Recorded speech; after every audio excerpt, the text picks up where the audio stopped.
Alumni. Thank you very much for coming. It's great to see some old faces and also new faces. The usual housekeeping, no smoking, bathrooms downstairs, and that's it. So, I mean, for the alumni, let me just give you a bit of an overview. So, Benny's Old Boys, we just have a few events during the year. We've got the Dads and Lads photograph, which we've had, so a lot of the old boys whose sons go to St. Benedict's. We've got the university breakfasts. The staff and the alumni, we go through to Tux and Bits, and we feed the kids. So the Benny's Old Boys who are at Tux. And it's quite interesting because that's where I met Margarita Nickus, and she actually told me about Matt Oosthuizen was on the drive over to Tux, because we were speaking about something or other. And she was telling me about Matt and Matt's recent literary career, and we'll get to that now. And then we've got some Dads and Sons events coming up later on in the year, which Mr. Oosthuizen has promised we're getting off the ground. They're going to be Dads and Lads, like superbikes, cars, drones, everything that guys get excited about. That's the big event in July. Then we've got the homecoming events. We're celebrating all the threes. So 1993, 2003, 1983, we've got Fergus. Where's Fergus? Fergus class of 1983, so they're going to go big this year. But everybody is invited to those events. We're going to be doing that from the 27th to the 30th of September. We are going to have a hockey match, soccer match. There's golf on the Friday as well. And then on the Saturday, we're going to be watching one of the World Cup rugby matches. I think there are 3 that day, and we'll have an event here if anybody's interested. There are some drama productions that people are invited to.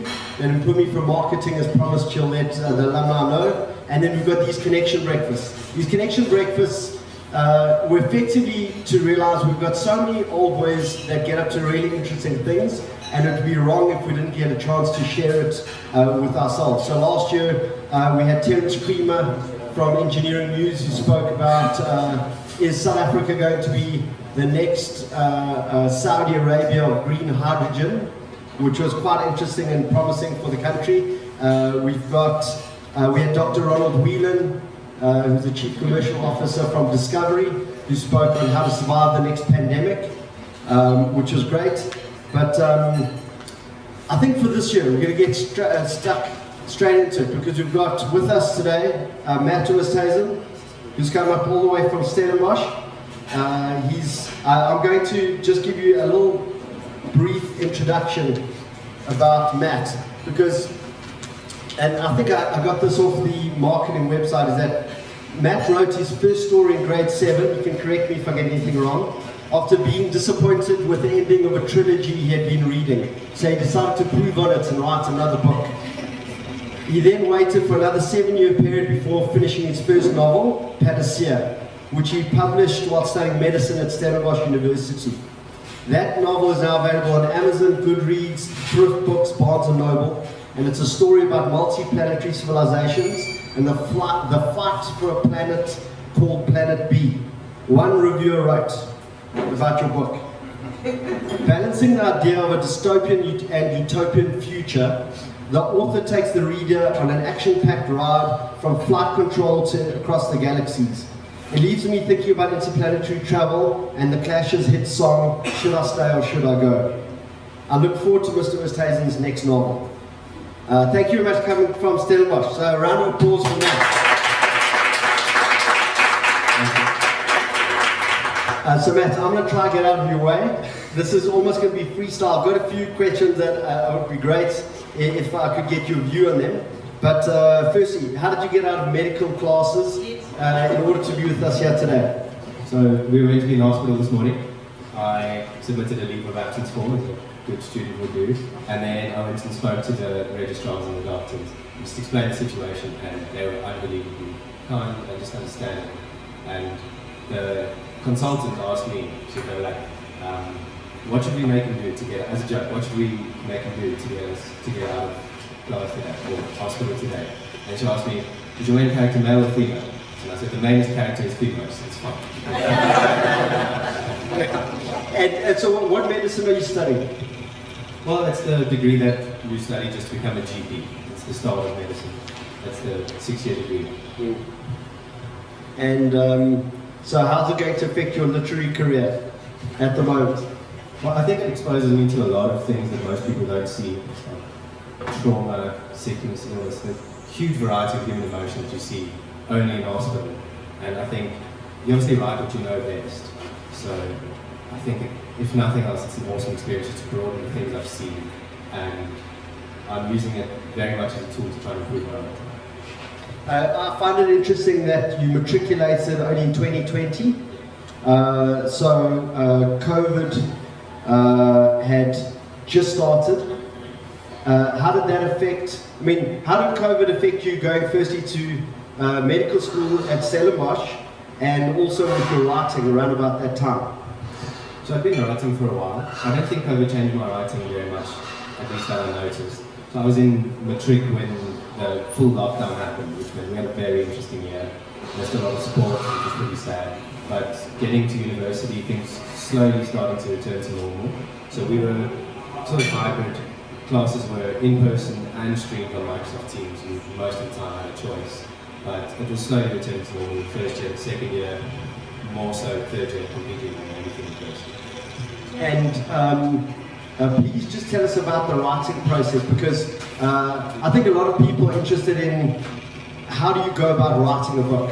You can, make a few notes, but to actually tie it together, I think it's quite interesting. But a lot of people are going, how can a young man who's 20 years old, who actually went in and wrote an entire book and was able to get it published, how did that process go from the day you wrote your first page until the day you wrote your last page? Just try to explain that process. So I think I actually thought about it this morning, and I think a very good thing about starting writing as early as I did is that I started writing with no self-doubt, with zero worry about what people thought, because I was always very thought and really care and show to everyone. And I think that's one thing that really holds people back, is writing with fear of what other people are going to think and whether it's good, and rather write nothing at all than something that's bad. And that is still something I struggle with, but I think that is one of the biggest obstacles to writing. And then the next step is get Google Drive, open Google Docs and start writing. It's as simple as that. And did you go chapter to chapter? Did you have a skeleton outline for the actual book? How did you, you have an idea. How do you go from an idea to piecing it out through chapters and keeping the story going for the entire novel? How do you do that? So there's really two ways that writers write books. One is they sometimes call it pantser. You sit down and you make it up as you go along. And then the other way is to have the entire plot planned out. Stephen King is a big pun for formula. So for me, I don't really stick to one method. This book here was pants. I didn't know where it was going. I had a vague idea. I started with the characters actually. They came to mind, and then I sort of built the story around that. But the story that I wrote now, inspiration came, and then I was like, ooh, idea. Oh wait, that's Inception. And then I stuck on it for a few weeks, and then I came up with another idea on another spin I could put on it that really took it to an original enough idea that I thought I could make an interesting story. And that one I had the whole skeleton plan. I had the way it ended, the way it started, everything. And then you just go ahead and write. Easy. Yeah. Just write. Good or bad, just write. So the story that Matt wrote called Panacea, about interplanetary travel and two civilizations and the choices civilizations have. But the one thing that struck me is how clear it was that when man had arrived at planet B and how they created a new civilization and the thinking behind that, like how do you go about creating a new civilization on a new planet, and what are the ideas that you bring and the ideas that you leave behind? How did you piece that out, like starting a new world? How did that come to you, and what inspired it? So I really enjoy writing what if stories. What if this was the case? Not this is what I think is going to happen. So I want to preface it by saying, I don't know how it's going to happen. I don't pretend to think I'm predicting something. But what I thought about was what would give them the best chance of surviving. And if I was to be the captain of the ship that left, what values and morals, what kind of a structure would I try and instill in a society to not make the same mistakes as them? And obviously St. Benedict's morals and values.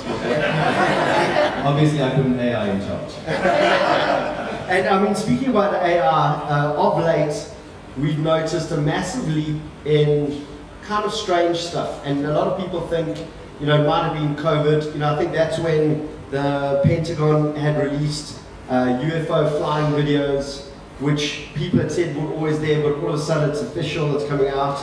You've then got SpaceX, so you've got all these rockets being launched left, right, and center. And you know, like my Twitter feed is like the new rocket that's gone, and this one's landed back on the platform, which is kind of, it would have been insane a few years ago.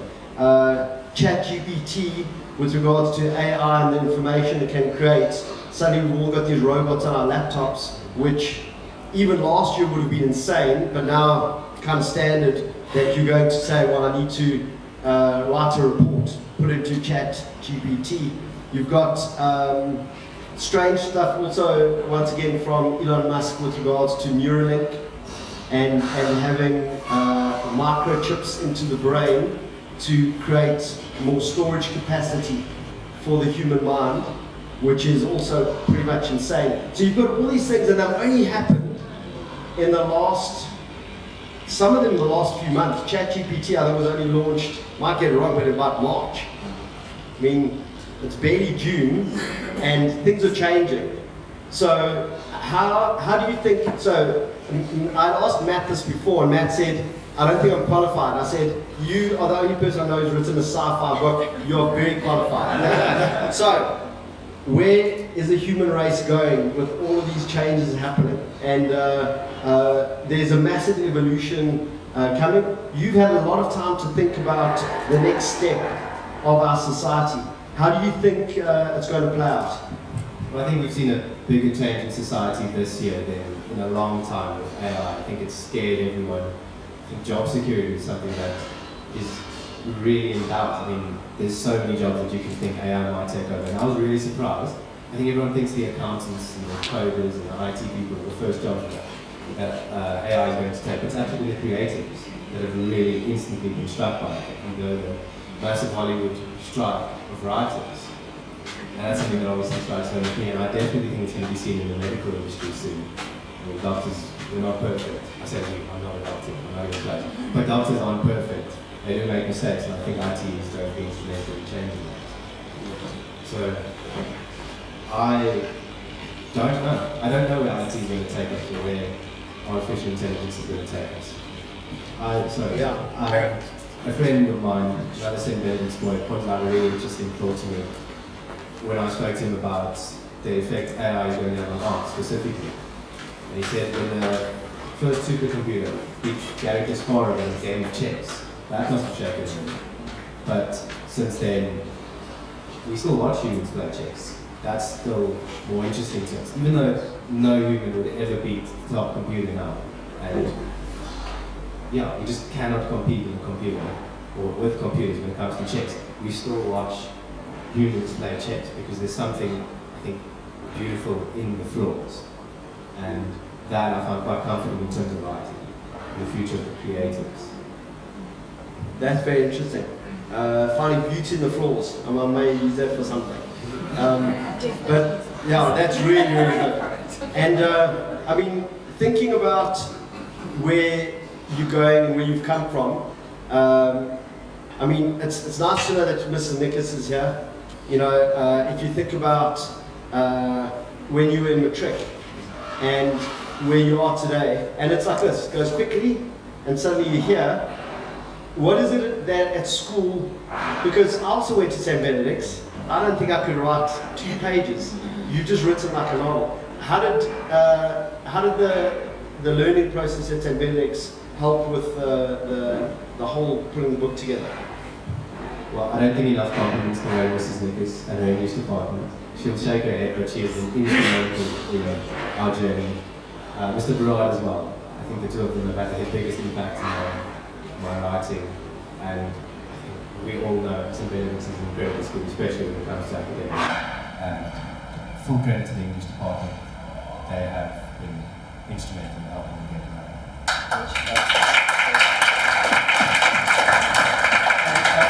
Won't you get the English, by the way? I cannot remember. I'm sure. And I've got a lot of questions for you, and I did give you my most nerdy question that I've got on the, I've got to read it, the Kardashev scale of civilizations. As you all know, there are 3 types of civilizations. There's type 1 civilization, and that's when we're able to harness planetary power. So it's a civilization that can control earthquakes, can control the weather and volcanoes. It's like Flash Gordon, if you will. Then you've got a type 2 civilization, which is you get your energy directly from a mother star like the sun, and that's Star Trek. And then the last one, you eventually exhaust the power of your sun and you move on to harnessing power from the galaxies. And that's a bit of a Star Wars thing. And they've always said that humans, we get our energy from dead plants, oil and coal, so we're like a type 0 civilization. But the internet was the first interplanetary communication system which is necessary to move on to becoming a type 1 civilization. Okay, so, as the only person who's written a book, has anybody else written a book on interplanetary travel? No, so none of you are qualified. So yeah. Now that we know the stages of civilization, and especially energy, because energy is quite a topical thing, with moving on through civilizations, how do you see the progress of humanity for the next 100 years? That is a tough question. I'm gonna drop the mic and go give myself a cup of coffee. In terms of my qualifications as a writing, I have a lovely advantage in which I can just ignore the impossible. Don't think about can this be done. I can just say it has been done. So, do I know if we can become type 2? I really hope we can. I think driving without robots, everyone here wishes we were type 2. No chilling. But I think it's going to be a much more difficult process than any idealist would think. I mean, we're shutting down nuclear power plants and we should be building them. They're too expensive. We're relying more on fossil fuels than we should be. And solar panels are also very difficult well, not very difficult, but they make a lot of waste. So they might sound very good for the environment, but when they have a finite lifespan, and although the lifespan's getting a lot longer, they still need to be disposed of, and they have lots of chemical waste that really isn't good for the planet. So, I know it's a bit of a cheat answer, but I still don't think I'm qualified to say. Yeah. Okay, we'll give you 8 out of 10 for that answer.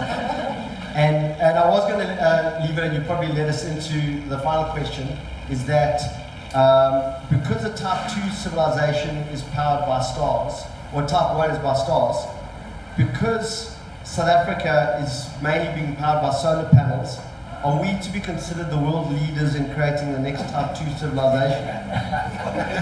I'm not sure if we'd be world leaders, but I think we have the potential. We have the environment, and we have the country, and we have the conditions that it could be possible. I had a very interesting thing from a friend that I hadn't considered before, is we could use wind energy, especially in the Western Cape. If we could make a wind turbine that can fit on top of houses, the wind never stops blowing in the Western Cape.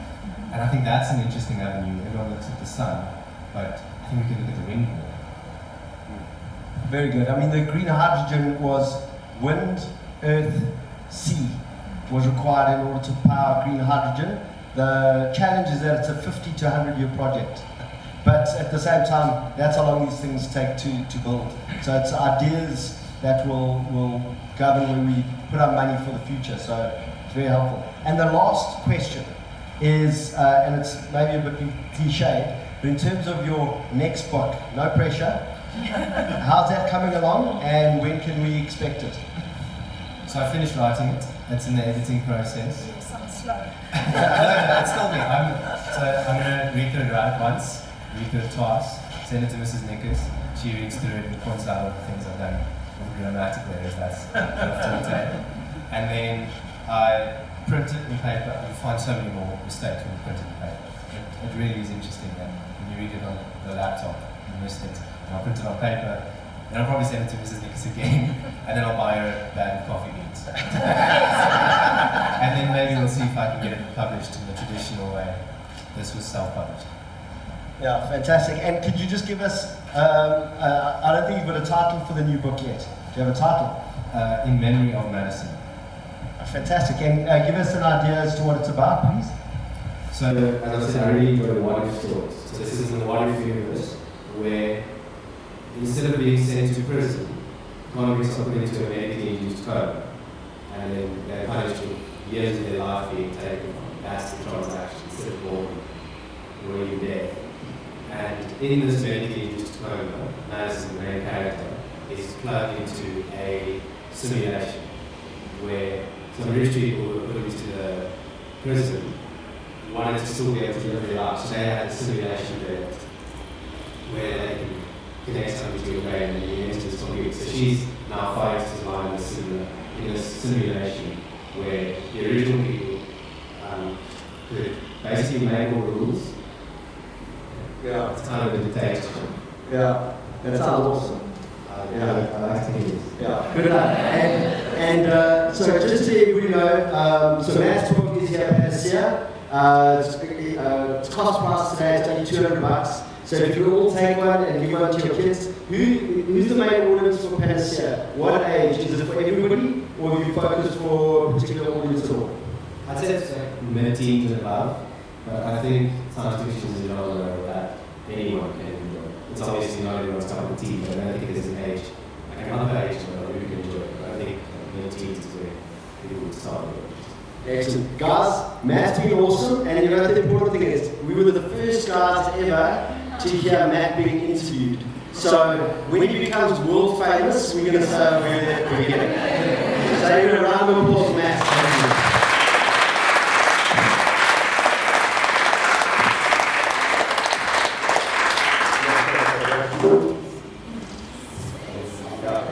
Matt, well done. And I'm going to call up Misha. If everybody wants to get another cup of coffee, if you want, or something to drink. And you're just going to set up Misha here. And I'll do a quick intro for you. By the way, afterwards we are going to open up some Q&A for Matt and for Misha. So if anybody has any questions, then we'll be around if you want to ask them anything.